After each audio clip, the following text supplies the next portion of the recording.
না, এর কারণ কি? মানে মানুষ যে ক্ষুদ্র জীব, এটা সত্য তো। মানুষ এত জ্ঞান সঞ্চয় করে একটি বিমান তৈরি করছে, একটি রকেট তৈরি করেছে, একটি স্টিমার তৈরি করেছে, একটি লঞ্চ তৈরি করেছে, কত কিছু তৈরি করেছি, তাই না? আচ্ছা, সাগরের বক্ষে যে শত শত টন বহন করে একটা লঞ্চ ভেসে বেড়াচ্ছে, এই সাগরের জলটা কে তৈরি করল? যে ভূপৃষ্ঠের বুকে আমরা শস্য ফলাচ্ছি, অবতরণ করছি, দালান দিচ্ছি, কোঠা দিচ্ছি, সুখে দুঃখে নিদ্রা করছি, তাহলে এই মাটিটা কে তৈরি করল? দেখেন তো, মহাশূন্যে কত মেঘ দিনান্তে ভেসে বেড়ায়, কে তাহার ইঞ্জিন আছে, কে তাহার তেল যোগায়?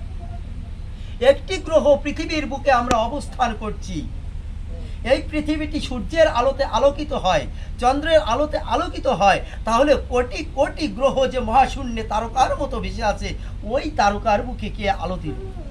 মানুষ কি পারে?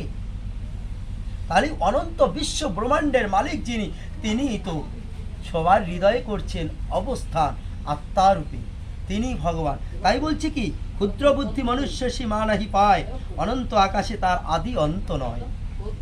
এবার রূপে সে বৃক্ষের তাহিনেছি বুঝে, অনন্তকালের মধ্যে যে যুদ্ধ জুঝে। সে অশ্বত্থ বৃক্ষ হয় সুদূর যে মূল, সে মূল কাটিতে হয় শত শত ভুল। অনাসক্তি এক অস্ত্র সেই মূল কাটিতে, সেই সে দৃঢ় অস্ত্র সংসার চিনিতে।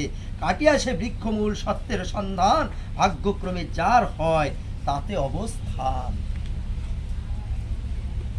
সে যার বৈকুণ্ঠ লোকে ফিরে নাহি আসে, এই বৃক্ষের মূল যথা সে পুরুষ পাশে। সে আদি পুরুষের অর্থ কর যে প্রকৃতি জন্মাদি সে, যাহা হতে প্রকৃতি প্রকৃতি। অর্জুনকে, অর্জুন ভগবানের একনিষ্ঠ ভক্ত।